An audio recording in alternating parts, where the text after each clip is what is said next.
Al-Fadhil Ustaz Haji Kamarudin bin Adam, Pegawai Penjabat Mufti Negeri Perak. Yang berusaha Tuan Haji Jamaluddin bin Haji Mat, Pengurusi Masjid Mutakim Taman Biru. Yang berbahagia Tuan-Tuan Imam, Tuan-Tuan Bilal, Ahli Jawatankuasa Masjid Mutakim serta pegawai Masjid Mutakim Taman Biru.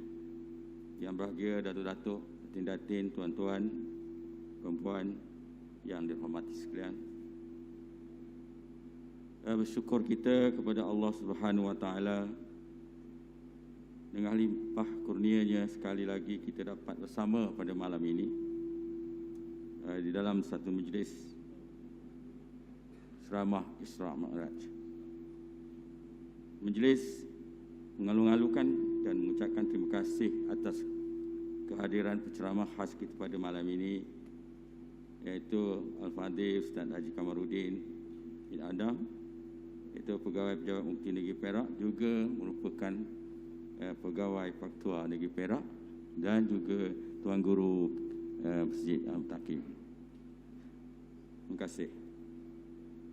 Juga majlis mengalu-alukan kehadiran Datuk-Datuk, Datin-Datin, Tuan-Tuan dan Puan-Puan sekalian. Hadirin yang dirahmati sekalian, seperti mana yang kita maklum, peristiwa Isra' dan Mi'raj merupakan satu sejarah besar dalam Islam dan merupakan mukjizat yang dikurniakan kepada junjungan besar Nabi Muhammad SAW, di mana berlaku pada 27 Rejab tahun ke-10 kenabian Nabi Muhammad SAW, di mana setiap tahun apabila sampai tanggal 27 Rejab, umat Islam di seluruh dunia akan mengadakan majlis sambutan mengingati peristiwa Isra' dan Mi'raj. Isra' dan Mi'raj berlaku pada 27 Rejab, setahun sebelum penghijrahan Rasulullah SAW dari Mekah ke Madinah.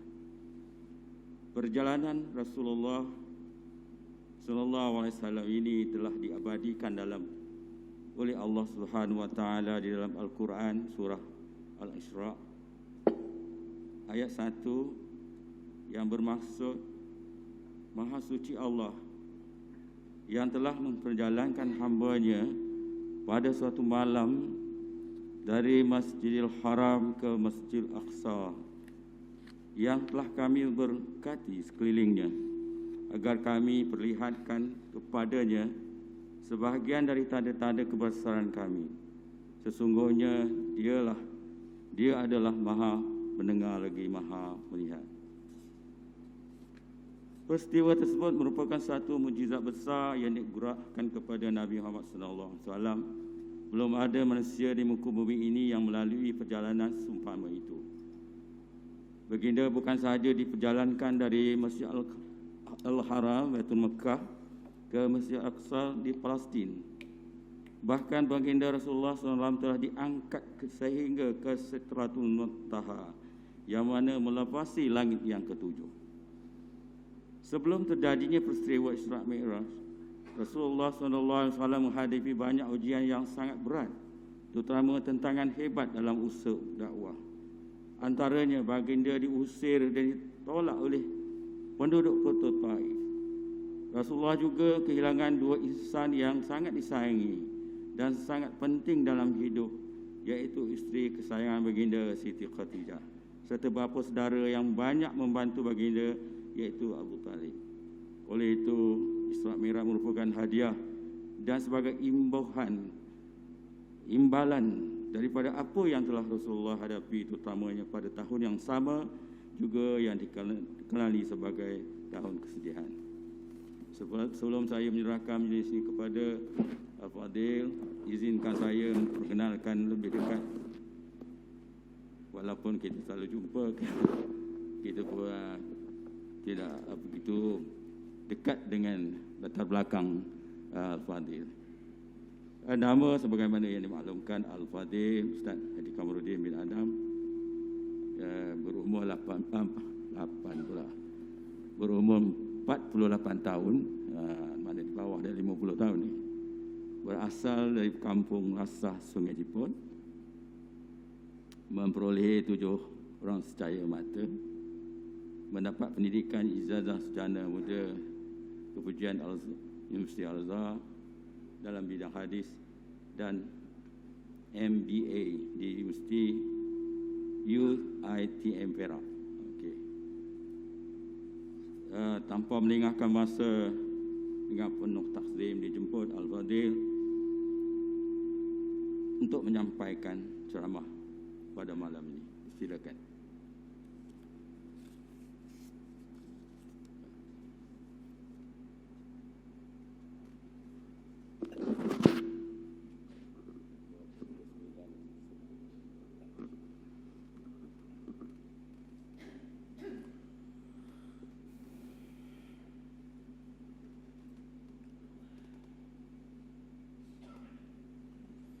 Assalamualaikum warahmatullahi wabarakatuh.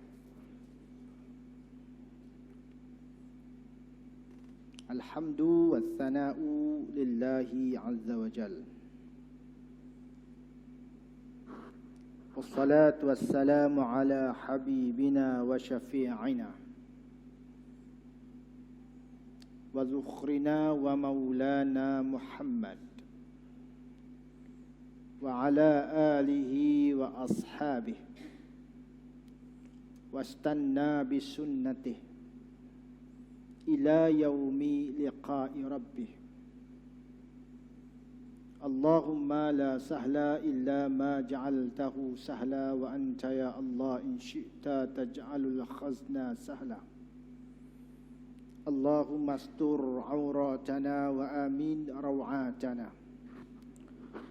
اللهم صل صلاة جلال وسلم سلام جمال على حضرة حبيبك سيدنا محمد واغشه اللهم بنورك كما غشيته سحابة التجليات فنظر إلى وجهك الكريم وبحقيقة الحقائق كلم مولاه العظيم الذي أعاذه من كل سوء.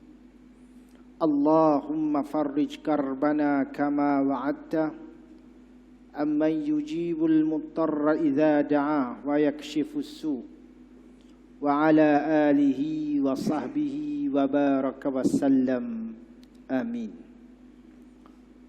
Jazakallah thumma barakallah kepada Tuan Haji Setiausaha Jabatan Kuasa Karya Fadilatul Tuan Haji Jamaluddin, pengurusi dan seluruh ahli jabatan kuasa karya, Ashabul Fadilah, tuan-tuan imam, tuan-tuan Bilal, para alim ulama, para asatizah, datuk-datuk, datin-datin, muslimin, muslimat, mukminin, mukminat, rahimakumullah. Pertama, kita zahirkan rasa syukur kehadrat Allah. Dilimpahi kurniaannya, taufik dan hidayatnya untuk kita berada dalam rumah Allah. Seusai kita mengerjakan salat maghrib, kita berzikir, kita bermunajat, kita berdoa. Dan disambung pula dengan sesi kuliah yang berkait dengan Al-Isra wal Mi'raj. Setelah saban tahun kita memperihalkan peringatan sambutan Al-Isra dan Al-Mi'raj, dan dalam kitaran peringatan itu kita diperingatkan semula dengan kekuasaan Allah, penghormatan dan anugerah Allah dengan suatu nikmat yang besar yang Allah anugerahkan kepada baginda Nabi sallallahu alaihi wasallam. Dan dalam masa yang sama Allah juga menganugerahkan kepada kita keimanan untuk mempercayai peristiwa besar ini. Kendati pun berlakunya peristiwa itu bukan di zaman kehidupan kita,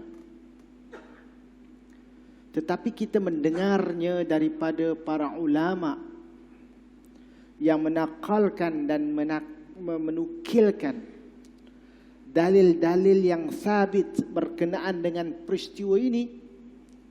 Lantas kita juga beriman dengan apa yang didatangkan kepada kita. Ini juga merupakan suatu nikmat anugerah Allah kepada diri kita yang kerdil lagi naif ini, dengan keimanan yang bukan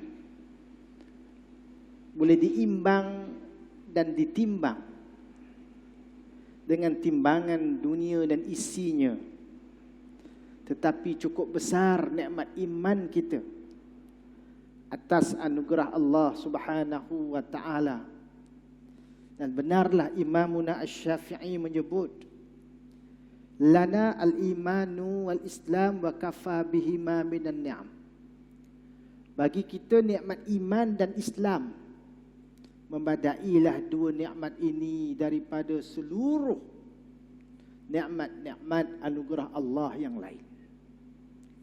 Malam ini hamba al-faqir dengan rasa rendah diri berada di hadapan tuan-tuan orang-orang saleh dan salihah ini untuk sama-sama kita mengingati semula peristiwa agung ini yang dinamakan Al-Isra dan Al-Mi'raj.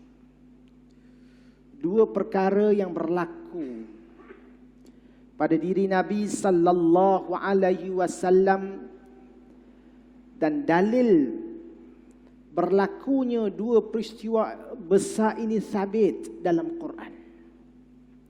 Al-Isra sabit dalam surah Al-Isra ayat pertama. Subhanalladzi asra bi'abdihi laylan minal masjidil haram ilal masjidil aqsa alladzi barakna hawlahu linuriyahu min ayatina innahu huwas sami'ul basir. Maha suci Allah yang telah memperjalankan hamba-Nya, yakni Nabi Muhammad sallallahu alaihi wasallam, pada sebahagian waktu malam dari Masjidil Haram di Makkah ke Masjidil Aqsa di Al-Ilya. Dan kami telah berkati kawasan kitarannya. Perjalanan itu adalah untuk kami memperlihatkan kepadanya tanda-tanda, sebahagian daripada tanda-tanda kebesaran Allah. Sesungguhnya Allah jualah yang maha mendengar lagi maha melihat. Adapun Mi'raj sabit juga dalam Al-Quran. Dalam suratul Najm ayat 13 hingga 18. Allah menyebut, walaqad ra'ahu nazlatan ukhra 'inda sidratil muntaha 'indaha jannatul ma'wa idh yakhsha sidrata ma yakhsha ma zaghal basar wa ma tagha laqad ra'a min ayati rabbihil kubra. Dalam suratul Najm ayat 13 hingga 18 Allah menyebut yang bermaksud, demi Allah, sesungguhnya Muhammad telah melihat Jibril dalam rupanya yang asal sekali lagi di sisi Sidratul Muntaha, yang di sisinya terletak syurga Jannatul Ma'wa. Nabi sallallahu alaihi wasallam melihat Jibril dalam bentuk rupanya yang asal pada kali ini semasa Sidratul Muntaha diliputi oleh makhluk-makhluk seperti burung dan lain-lain yang meliputinya. penglihatan Nabi Muhammad sallallahu alaihi wasallam tidak terpesong dan tidak melampau apa yang diizin Allah untuk melihatnya. Demi Allah, sesungguhnya dia telah melihat sebahagian daripada tanda-tanda terbesar yang membuktikan luasnya pemerintahan dan kekuasaan Allah. Dua peristiwa agung ini secara pukalnya memberi arti bahawa Al-Isra, Allah memperjalankan Nabi untuk memperlihatkan kepada Nabi sebahagian tanda-tanda kebesaran Allah. Al-Isra.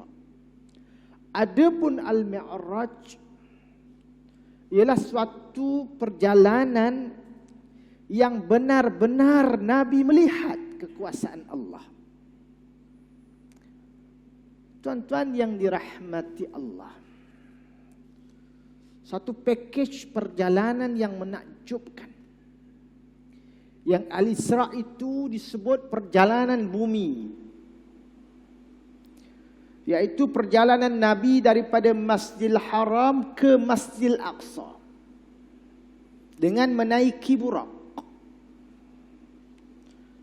Adapun perjalanan Mi'raj daripada Masjidil Aqsa menaiki tangga, wallahu a'la wa a'lam bagaimana rupa bentuknya. Walaupun ada sebahagian ulama menyatakan 10 anak tangga, 7 anak tangga itu bukan kemampuan kita untuk berfikir. Tetapi menaiki Nabi akan tangga itu menuju ke Sidratul Muntaha, hatta kepada satu lokaliti yang hanya Allah Subhanahu wa ta'ala sahaja yang tahu, yang diiringi oleh malaikat Jibril di suatu tempat tahap tertentu sahaja, tanpa Nabi menaiki burak. Kedua-dua perjalanan agung ini, dia merupakan suatu penghormatan Allah kepada kekasihnya setelah Nabi sallallahu alaihi wasallam itu melewati fasa perjalanan dakwahnya yang merangkumi pelbagai bentuk dugaan dan cabaran. Adapun berlakunya Al-Isra dan Mi'raj itu, para sejarawan berbeza pandangan. Tetapi dua tokoh hadis, Al-Imam Al-Bukhari dan Al-Imam Muslim, dan juga beberapa tokoh-tokoh yang lain cenderung kepada pandangan seorang daripada perawi hadis bernama Musa bin Uqbah. Musa bin Uqbah ini dia ada satu kitab namanya Kitab Al-Maghazi. Kitab Maghazi itu mencatatkan bahawasanya Al-Isra dan Mi'raj berlaku setahun sebelum Nabi berhijrah. Adapun yang zuhur kata 3 tahun sebelum Nabi berhijrah. Dengan sekira-kira berada di betul-betul pertengahan fasa dakwah Nabi selama 23 tahun. Wallahu a'la wa a'lam. Cumanya apa yang kita fahami bahawa ia suatu penghormatan Allah kepada baginda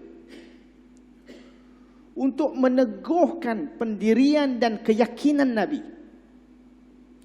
Setelah Nabi sallallahu alaihi wasallam melalui fasa-fasa yang menduga perasaan Nabi dengan kesedihan dan kedukecitaan.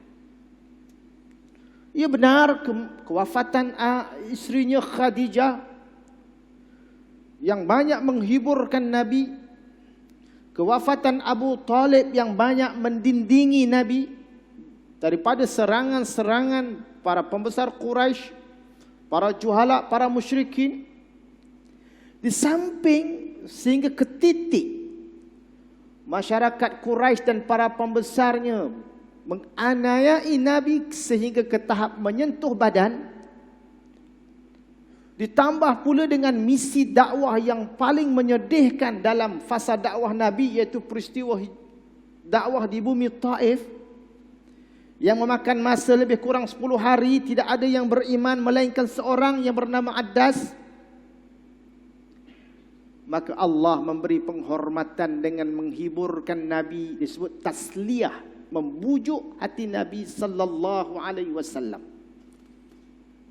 dengan memperjalankan hambanya yang dikasihi ini setelah diperlakukan oleh orang di bumi dengan perjalanan yang agung untuk melihat sebahagian daripada tanda-tanda kebesaran Allah. Maka catatan sejarah menyebut bahawasanya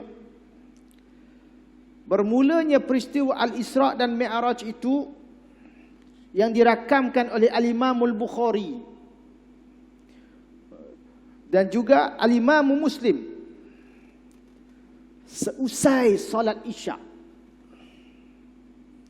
yang penuh dengan barakat pada malam itu, Jibril alaihi salam datang ke rumah Nabi, membuka atap rumah Nabi. Disebut malaikat Jibril turun dan membuka atap rumah baginda Nabi sallallahu alaihi wasallam.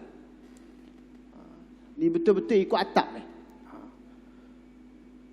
Maka Jibril mengambil Nabi, membelah dada Nabi sallallahu alaihi wasallam, membasuh dada Nabi dengan air Zam-Zam dengan menggunakan bejana daripada emas yang penuh dengan hikmah dan iman,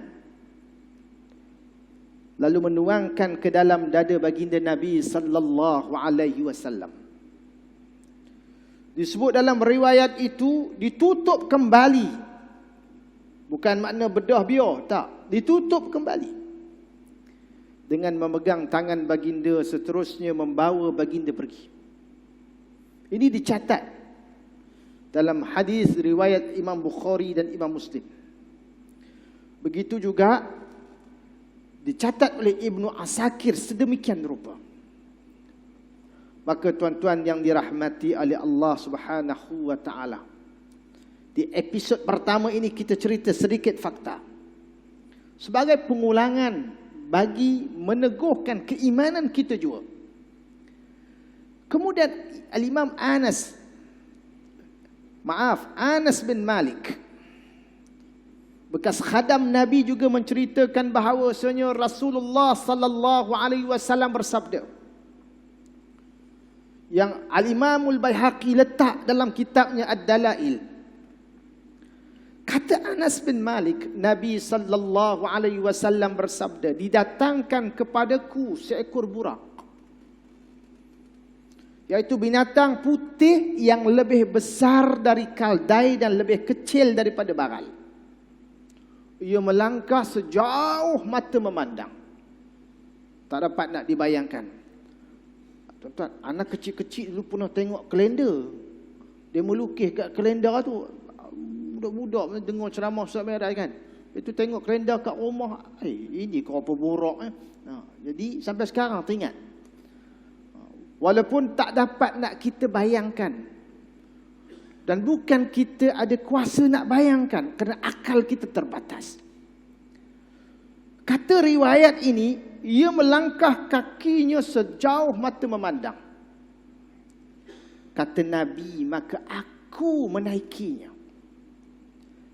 Ia membawaku sampai hingga ke Baitul Maqdis. Aku mengikat binatang tersebut di tempat para Nabi mengikat binatang-binatang mereka. Stop. Guru ana Syekh Usamah daripada Palestin, menetap di Turki. Dia kata, para ulama Palestin 2-4-5 tahun lepas pernah menjumpai tempat ikatan ini. Berada di suatu ujung bangunan dinding masih ada lubangnya. Tempat itu dibersihkan semula setelah masyarakat Yahudi di sekitaran itu meletakkan sampah sarap di tempat itu. Maka dibersih-bersihkan. Para ulama Palestin hampir mengakui bahawa itulah kesan. Masih ada lagi bekas lubangnya. Ketika anak pergi sana, tak berani nak cari sebab tengok ramainya Yahudi. Mungkin letaknya di tembok ratapan, wallahu alam. Maka Nabi mengikat binatang tersebut di tempat para nabi mengikat binatang mereka. Lalu aku, kata Nabi, memasuki masjid dan salat 2 rakaat. Ketika ini belum berlaku pensyariatan salat. Solatnya biasa 2-2. Dan setelah itu, kata Nabi, aku keluar. Kemudian Jibril mendatangiku dan membawa bejana berisi khamar dan bejana berisi susu. Maka aku memilih bejana yang berisi susu dan Jibril pun berkata, engkau wahai Muhammad telah memilih fitrah. Baginda berkata, kemudian Jibril membawaku naik untuk Mi'raj. Ini poin yang menyatakan bahawa Nabi naik bukan dengan burak. Dan dalam riwayat lain disebutkan bahawasanya baginda Nabi sallallahu alaihi wasallam mengimami salat bersama para nabi sebelum Mi'raj. Kemudian Nabi Allah Adam datang dan setelah itu para nabi yang datang setelahnya, lalu Rasulullah mengimami mereka pada malam tersebut.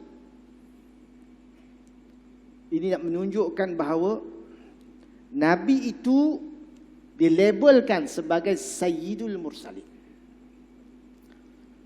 Kemudian Jibril, kemudian baginda dibawa naik ke langit. Dan di setiap langit dibukakan pintu untuk Jibril. Dan ditanyakan kepadanya, siapakah yang bersamamu? Dan ia menjawab, Muhammad.